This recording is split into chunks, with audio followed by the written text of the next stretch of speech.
so thrilled to support them as they begin their journey of marriage together. Thank you all so much for coming and celebrating with us this weekend. I am Tess Flanagan, and I am Charlie Foster's little sister. I finally reached a point where it no longer bothers me to be to be my single qualifier. Just, oh, you're Charlie's little sister. It's so nice to meet you. We love him so much. He's awesome. You must be awesome too. It's so nice to meet you. Whether it was at camp or just a random party or, God forbid, a teacher at school to say, oh, you're Charlie's little sister. I've heard it my entire life. And with the passing of time, it has become more and more a huge badge of honor for me to be considered just Charlie's little sister. I'm proud to be known that by total strangers, because if you are Charlie's friend, then you are certainly my new friend too. So yes, I'm Charlie's little sister, and now today I'm officially Leslie's sister too. And talk about proud, I am very, very happy that that's my new badge. I'm happy too. Good, I'm so glad. So now I'm not the public speaker of our family. Charlie is the one who tells the stories. He's the one who works the room. He's definitely the one who makes the jokes. He's good with crowds, and he's great with words.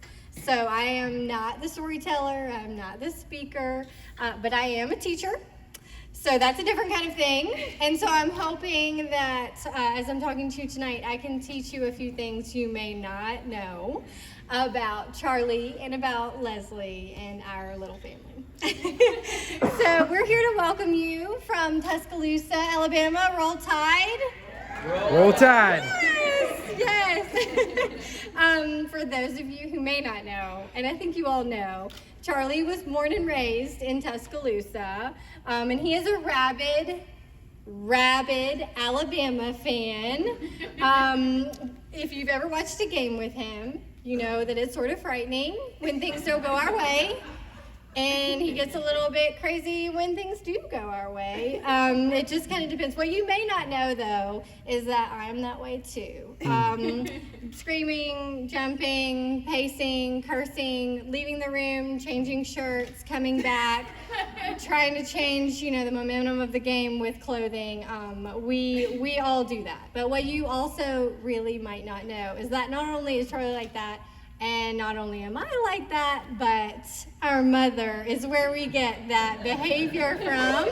Kathy Chappell is sitting right over here with our daughter Margot, and she is Charlie's and my mom, and had so much to do in helping put this wonderful weekend together. So we love you, Mom. Thank you for teaching us the ways of being fans and the ways of helping put together a wedding.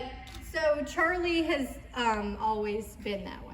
Very deeply, deeply passionate and ready to yell for the things and the people that he loves and supports. He is fiercely protective of their legacy and willing to do whatever it takes to show his loyalty.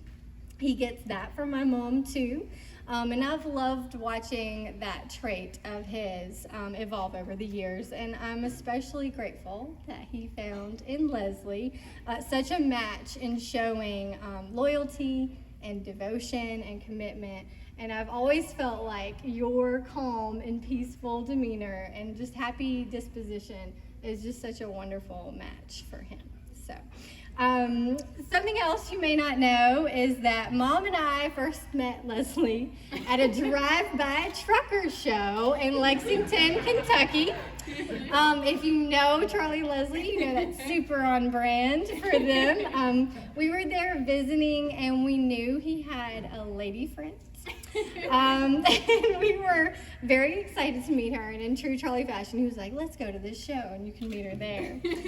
But she was from the beginning beautiful and sweet and charismatic and a total babe, and we were just like, oh my gosh. And we had the most wonderful time, and we had the best night. And even though we knew she was special right away, it was still surprising in the most wonderful way when later on that year, Charlie told us that Leslie was coming home to Alabama. before Christmas.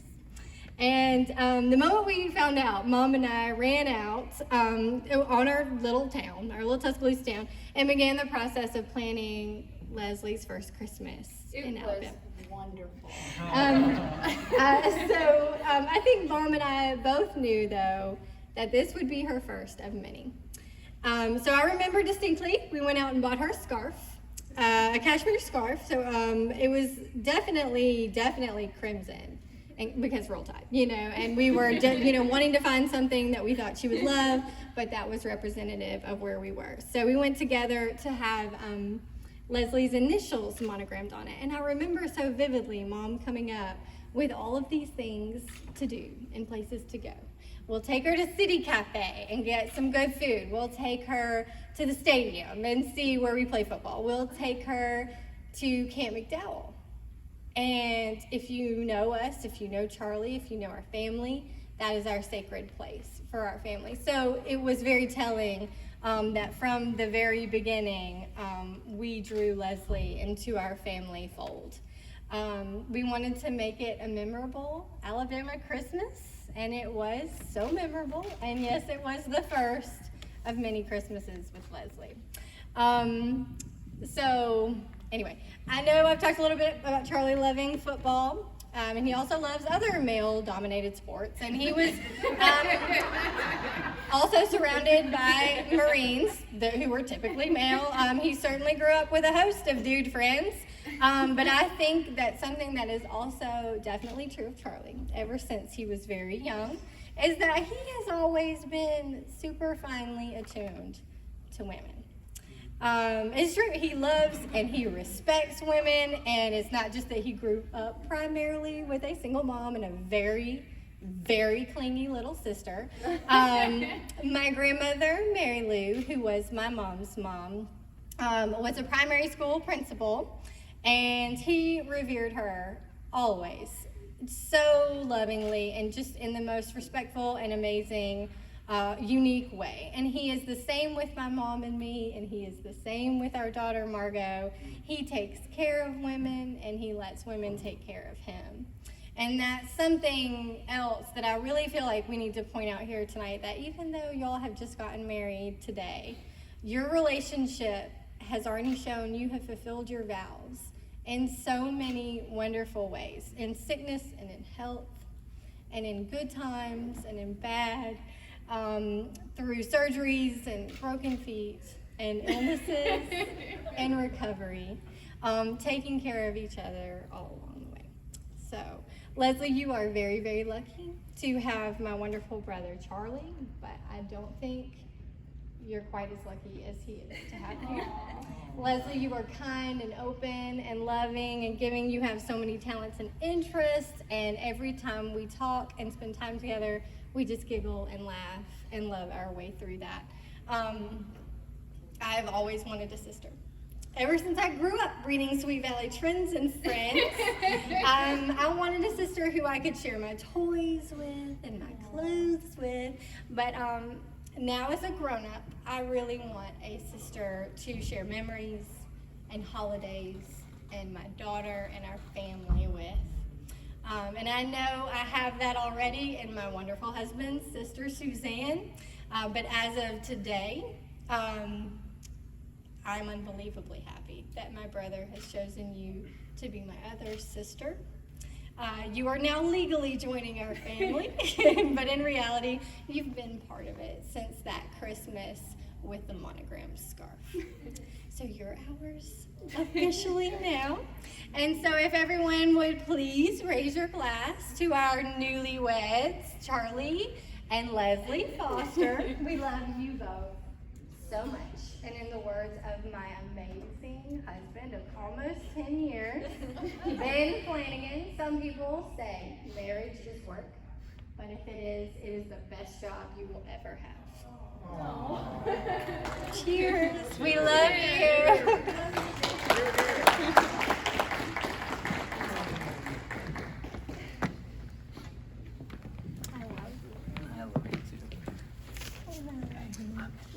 Thank you so much for teaching us all about Charlie and Leslie. That was beautiful and moving. The bride and groom both have a few words to say to all of us. I'm going to pass it off to Charlie. How the fuck am I supposed to go after that? Give it up for Tess Foster. That's a tough act to follow. So you guys know from the website, from the book, that I believe that love is a safari.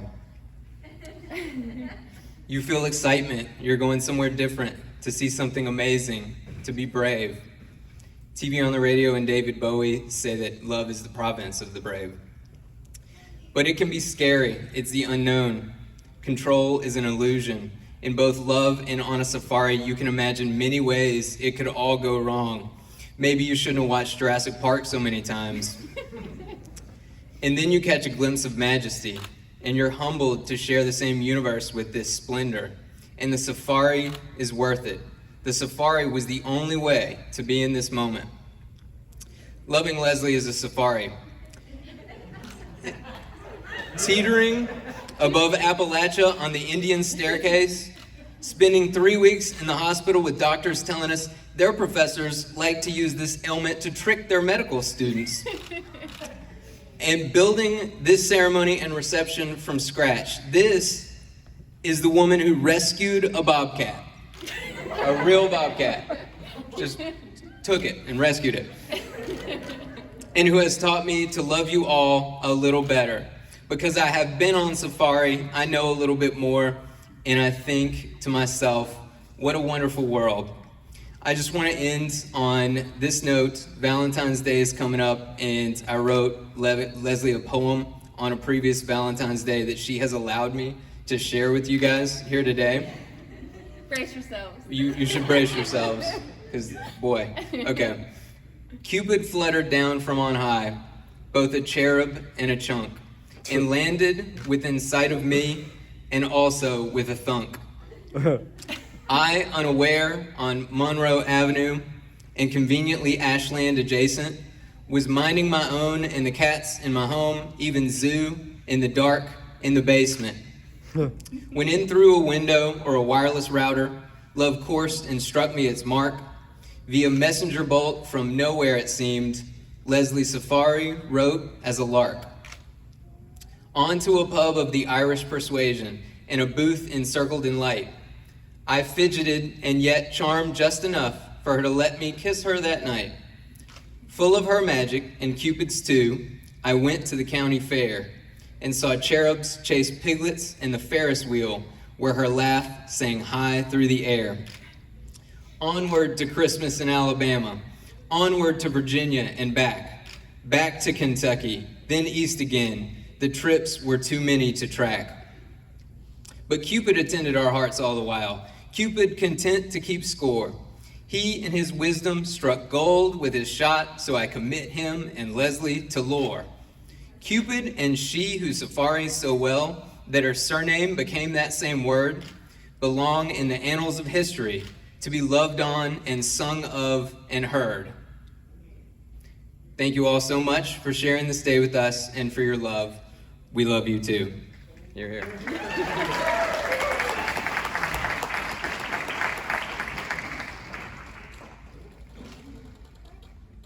Wow. Okay, I didn't have anything prepared.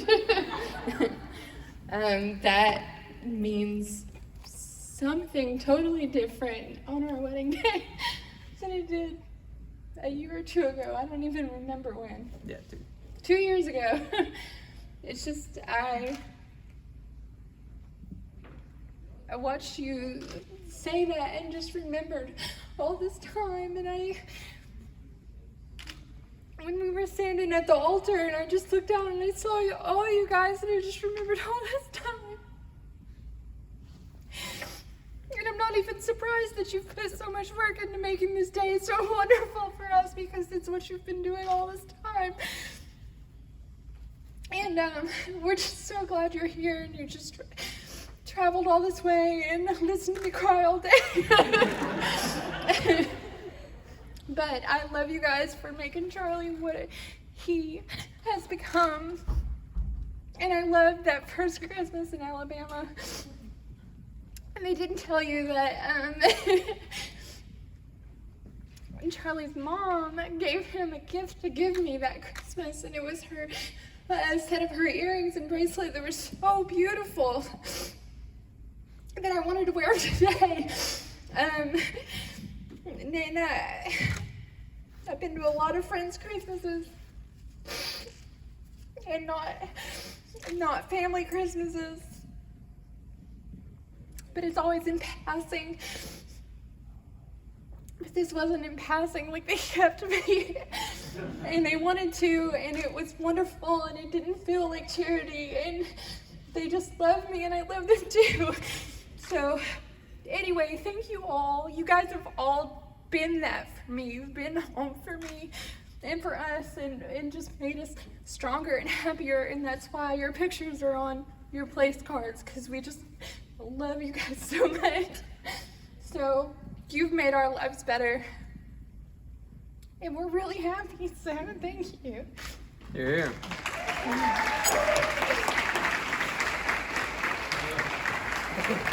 Okay. All right, well, I'm okay.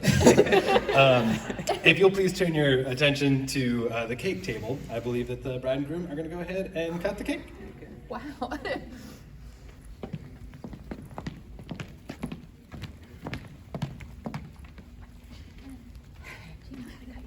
No. So usually I take tier 2, but it's a little crowded. Okay, so you'll take either one of these. Little slice, okay? Cut it in the back if you need to. Drag it out, put it on this plate, okay? Okay. So you can either use this. You got this? Little slice, and slide this on. I got this. Yeah? We're learning. Bam. Oh, it's all right. Mm-hmm. So we're just doing this, okay? Bam. Oh shit. The most photographed piece of cake ever. Okay. We're not gonna smash it into each other's faces. No matter what you expected.